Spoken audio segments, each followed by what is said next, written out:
Voilà, ça c'est une luminosité à peu près correcte pour filmer. Bonjour et bienvenue à tous dans un nouveau point lecture qui sera ce coup-ci, contrairement au dernier, un point lecture spécial livre de poche. Et oui, il me restait encore quelques livres lus en décembre que je ne vous avais pas encore chroniqués, il était donc temps que je m'y mette. Alors non, pas de blabla inutile. On y va tout de suite. Et je vais tout d'abord commencer par vous parler de Deuil de miel de Franck Thillier aux éditions Pocket. Si vous suivez un petit peu la chaîne, vous devez savoir que j'avais lu le premier tome des aventures de Franck Charcot il y a de ça pas si longtemps. Le premier tome qui s'intitulait donc Train d'enfer pour Ange Rouge, dont j'avais entendu énormément de bons retours et qui pour ma part avait été une lecture sympathique mais pas non plus le coup de cœur auquel je m'attendais. Malgré tout, j'avais très envie de continuer la découverte des aventures de ce personnage et j'ai donc rapidement enchaîné avec ce tome-ci qui est donc le tome 2 des aventures de Franck Charcot. Alors dans celui-ci, vous allez me dire qu'est-ce qui se passe? Eh bien disons qu'au début de ce roman, Franck Charcot est appelé dans une église puisque l'on a retrouvé le corps d'une jeune femme dans le confessionnal, dans une position de prière complètement nue et complètement rasée des pieds à la tête. Bien sûr, cette jeune femme est décédée, mais là où c'est encore un petit peu plus bizarre, c'est qu'elle n'a sur elle aucune trace apparente d'une quelconque blessure ayant pu provoquer sa mort. Et non, je ne vous en dis pas plus parce que croyez-moi, il n'y a besoin de savoir que ça comme entrée en matière pour avoir envie de le découvrir. En tout cas, ça a été mon cas. Comme je l'ai dit, je n'avais pas eu un énorme coup de cœur pour Train d'enfer pour Ange Rouge et j'ai bien fait de ne pas m'arrêter au premier tome parce que celui-ci vaut vraiment le détour. Pour ma part, ça a donc été une excellente lecture et je pense même pouvoir dire qu'à ce jour, c'est mon Franck Thillier préféré. Oui, rien que ça. Et parce que je commence à en avoir lu quelques-uns maintenant. Tout d'abord, je pense que si je l'ai plus apprécié que les autres, c'est parce que j'ai trouvé qu'il avait une part beaucoup plus importante de psychologie dans celui-ci. Une psychologie à plusieurs niveaux que j'ai trouvé plutôt bien abordée et plutôt bien fouillée. C'est un roman qui tourne également autour des peurs et de la religion et alors attention, même si j'ai lu clairement bien plus glauque et dégueulasse en termes de description, il y a quand même beaucoup question dans ce livre d'insectes et également d'araignées, ce qui m'a franchement profondément dégoûté par moments durant ma lecture. Vous devez le savoir, les araignées et moi, c'est pas franchement une grande histoire d'amour. Au niveau du rythme, rien à redire. D'un bout à l'autre, Charcot m'a complètement embarqué avec lui. C'est un roman sans temps mort que j'ai trouvé plutôt bien construit avec une énigme qui se résout petit à petit. Vous ne trouverez par contre pas dans ce roman de gros retournements de situation, sauf peut-être un élément à la fin que j'ai personnellement trouvé plutôt prévisible, ce qui n'a pour autant pas gâché ma lecture. J'ai trouvé l'identité du tueur un petit peu facile en termes de choix créatifs, mais ce n'est finalement pas ce qui importe le plus dans cette fin. Alors, autre bon point, j'ai beaucoup plus aimé le personnage de Franck Charcot dans ce tome-ci, même si je reconnais que j'ai toujours un petit problème avec son côté flic un peu violent qui clairement se fout de tout et de toutes les règles instaurées par la police. Même si, après réflexion, on pourrait presque trouver une certaine explication à ses agissements, ok, je veux bien le concéder. Et surtout, ce que j'ai aimé dans ce tome-là, à propos de ce personnage, c'est qu'au-delà de son côté super flic, toujours dans l'action, on y découvre également une part de ce personnage beaucoup plus humaine, on y découvre ses fêlures et j'ai trouvé ça clairement très intéressant. Et pour ce qui est du style alors, eh bien, je dirais tout simplement que dans l'ensemble, j'ai aimé retrouver la plume des Franck Thillier du début. Une plume efficace et à la fois empreinte d'une certaine poésie et mélancolie, avec des tournures de phrases assez littéraires et de belles métaphores. Après, je dois reconnaître que dans certains passages, j'ai trouvé que l'auteur nous livrait un style parfois très haché, peut-être trop à mon goût. Ce ne sera donc pas un coup de cœur pour ma part à cause de ces quelques défauts que je viens de vous énoncer, mais ça n'en reste pas moins pour moi un très bon Thillier. Alors si vous voulez lire un bon roman policier, psychologique et palpitant d'un bout à l'autre, foncez. Je dois vous prévenir, bien sûr, dans ce tome-ci, il y fait tout de même quelques références au tome précédent. Pour ma part, je trouve donc que c'est un plus d'avoir lu Train d'enfer pour Ange Rouge avant celui-ci. Mais sachez que si vous voulez commencer par Deuil de miel, Ce n'est pas non plus un frein total, le fait de ne pas avoir lu le tome précédent. Les deux enquêtes peuvent tout de même se lire séparément. Une chose est donc certaine, ça y est, Franck Charcot a su m'accrocher et en terminant donc Deuil de miel, je n'avais qu'une hâte, c'était de continuer la découverte de ses aventures. Et très peu de temps après, suite à ce gros succès littéraire, je dirais pour ma part, eh bien je me suis lancée dans la lecture de La Chambre des Morts de Franck Tillier, toujours aux éditions Pocket. Bon, le résumé. Je vais essayer d'être très succincte, histoire de ne rien spoiler et de juste vous donner comme ça un petit peu envie de creuser la question. Alors au début de ce roman, on suit les personnages de Vigo et Sylvain, qui sont deux ouvriers qui se sont fait licencier de leur entreprise, qui se retrouvent donc un soir dans cette même entreprise pour aller taguer les murs, histoire de se venger un petit peu des dirigeants qui les ont mis à la porte. Bref, ils sont chauds bouillants, clairement remontés. Suite à ça, ils repartent donc de cette entreprise, ils prennent leur voiture et histoire de décharger un petit peu toute cette adrénaline qu'ils peuvent porter en eux, ils se rendent donc près d'un champ d'éoliennes où il y a une route pratiquement toujours déserte, histoire de se taper une petite pointe en voiture, de faire les foufous un petit peu idiots, dirons-nous, hein. On est bien d'accord. Sauf que là, manque de bol, lorsqu'ils commencent à taper leur pointe, et bien d'un seul coup, un obstacle surgit devant eux. Ils freinent donc d'urgence, sortent de la voiture et vont très vite se rendre compte qu'ils ont tout simplement renversé un homme. Et l'histoire ne s'arrête pas là, puisqu'à côté de cet homme se trouve tout simplement un sac de sport avec quelques millions d'euros dedans. Autant dire que pour nos deux jeunes chômeurs, c'est un petit peu le Saint Graal qui vient de leur tomber tout droit dans le bec. Alors forcément la question se pose, que faisons-nous de ce corps? Que faisons-nous de cet argent? Je vous le donne en mille, hein, forcément ils embarquent et le corps et l'argent et ils vont se dire bon bah c'est un petit peu la chance de notre vie. Et l'histoire va bien plus loin que ça, mais voilà, ce sera à vous de la découvrir en lisant La Chambre des Morts. Avec ce livre-ci, j'ai donc continué ma découverte des Franck Tillier et une fois de plus, ça a été pour moi une réussite. J'avais très hâte de débuter la saga qui concerne Lucie Hennebel, notre personnage principal de ce tome-ci, donc j'avais entendu énormément de bons retours là également. Lucie Hennebel, qui est donc notre personnage principal, est une jeune fliquette qui est un petit peu reléguée aux affaires de chiens disparus et autres joyeusetés qui ne la motivent pas vraiment, jusqu'à ce qu'elle se retrouve à devoir enquêter sur le corps d'une petite fille qui a été retrouvée tout près de ce champ d'éoliennes. Vous commencez là un petit peu à faire le rapprochement? Dans ce roman-ci, comme d'habitude, la plume de Franck Tillier est efficace et plutôt littéraire. C'est un roman très bien calibré, peut-être un peu trop, où l'auteur semble jubilé à laisser la fin de ses chapitres sur des petits retournements qui nous donnent instantanément envie d'enchaîner avec le chapitre suivant. On reconnaît donc sans souci la plume de Franck Tillier. Alors oui, vous allez me dire, peut-être que le fait qu'il semble rester toujours dans un même schéma narratif peut à un moment ou à un autre lasser. Je dois reconnaître que pour l'instant, n'ayant pas encore lu tous ces romans, c'est un schéma narratif qui, pour le moment, me convainc encore plutôt bien. J'ai aimé ce roman pour plusieurs raisons. Tout d'abord, le fait que l'action se passe entre le Nord et le Pas-de-Calais. Une région, vous le savez, que par conséquent je connais plutôt bien puisque j'y vis, ce qui m'a permis de m'imprégner encore plus de l'atmosphère et de plonger encore plus facilement dans ce récit. J'ai aimé déambuler dans ces rues que je connaissais et que par conséquent je pouvais très bien imaginer, et j'ai trouvé que l'auteur dépeignait formidablement bien cette région qu'il connaît puisque c'est la région d'où il vient à la base, et surtout qu'il a très bien su mettre également en avant l'histoire de ce territoire. J'ai aussi beaucoup aimé ce roman parce qu'il y est vraiment question, beaucoup plus que dans ses autres romans, de la psychologie des tueurs en série. En effet, notre personnage de Lucie Hennebel aborde vraiment la traque du tueur d'un point de vue psychologique, en essayant de comprendre le tueur, son enfance et les rouages de ses turpitudes. Un point de vue que j'ai donc particulièrement apprécié, vous vous en doutez, et d'ailleurs, durant ce roman, Franck Tillier y fait plusieurs fois référence à des cas de véritables tueurs en série afin d'étayer son propos, ce qui m'a bien sûr renvoyé aux différents ouvrages que j'avais pu moi-même lire sur ces tueurs en série.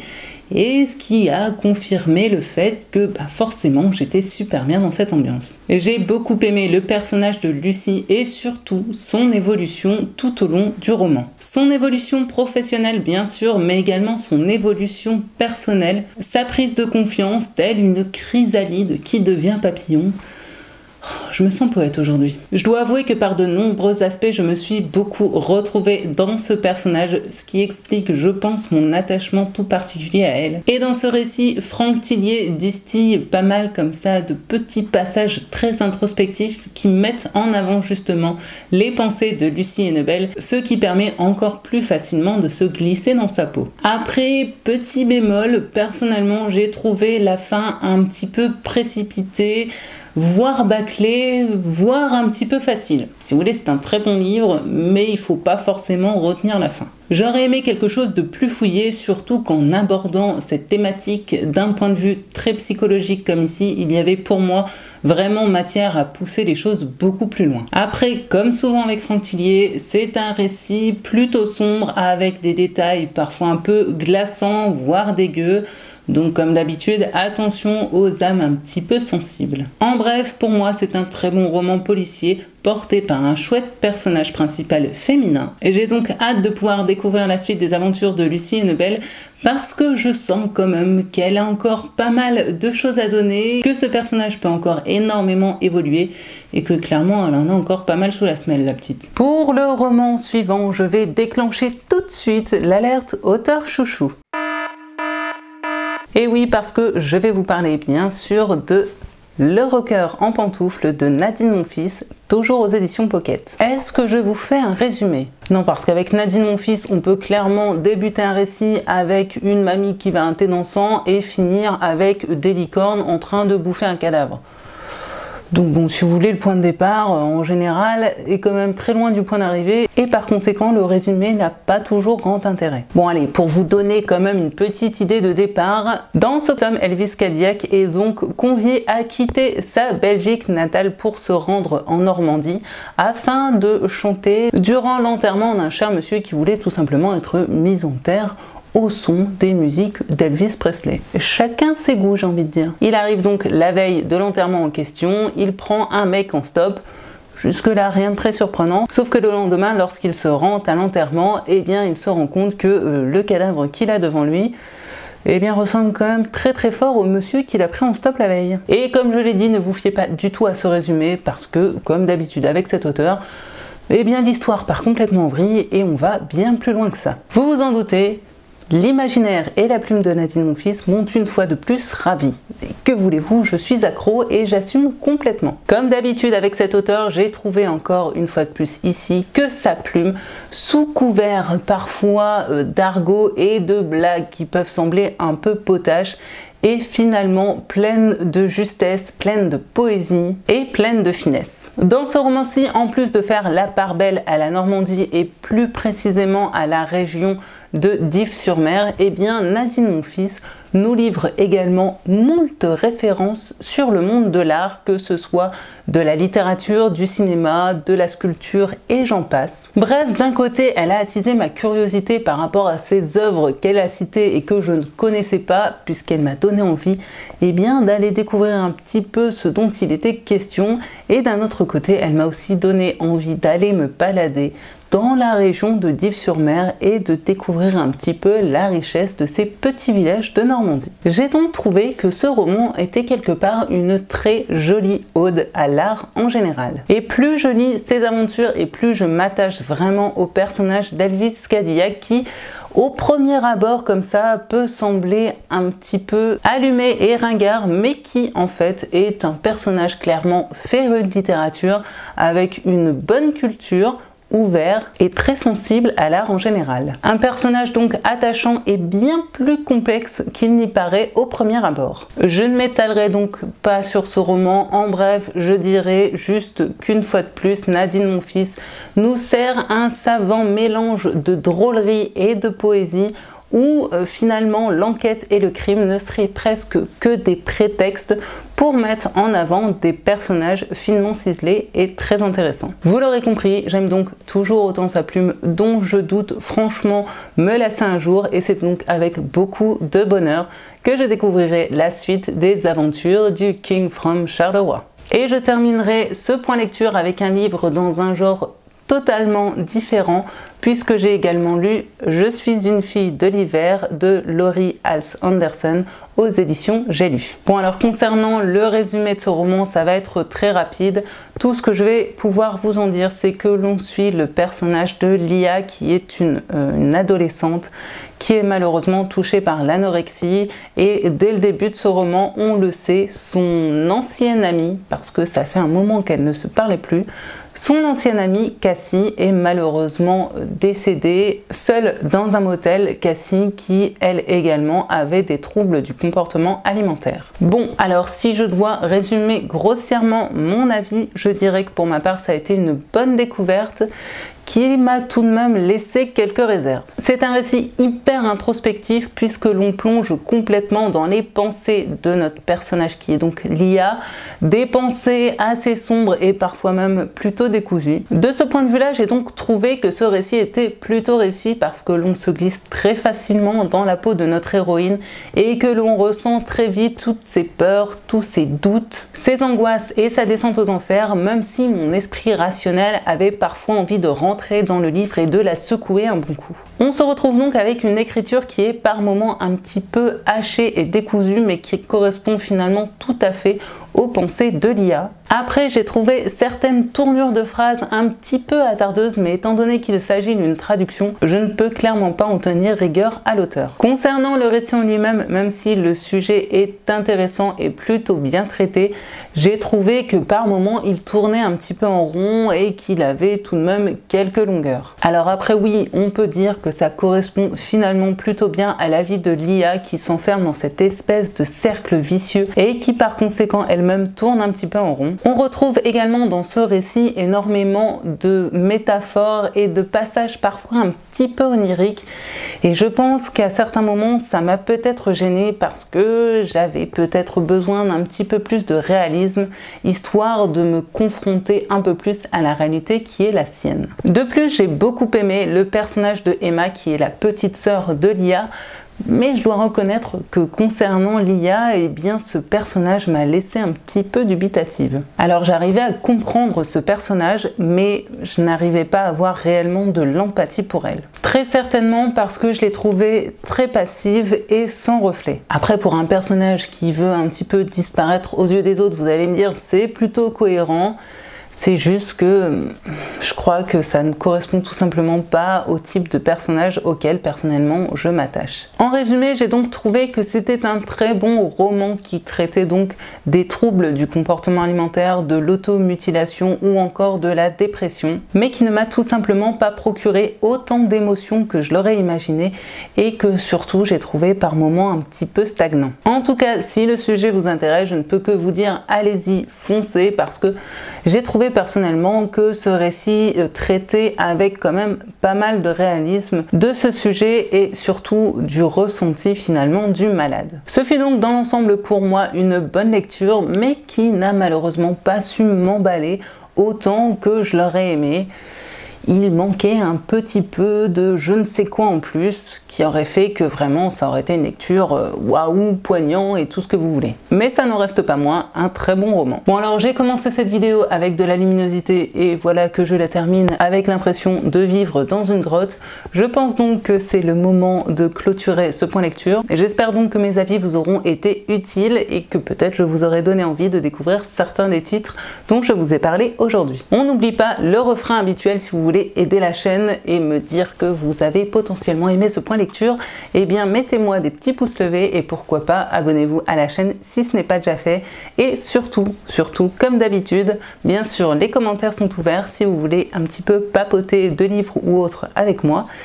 eh bien allez-y. De mon côté, en ce moment, mes lectures avancent plutôt rapidement et j'ai d'ailleurs de plutôt bonnes découvertes. Donc bien sûr, d'autres points lecture vont très rapidement suivre. Je vous retrouve donc, j'espère, très vite sur cette chaîne. En tout cas, moi, je serai au rendez-vous. Bien sûr, en 2020, je continue à vous souhaiter paix, amour et littérature dans vos cœurs. Et je vous envoie tout plein d'amour et tout plein de bisous. Bye!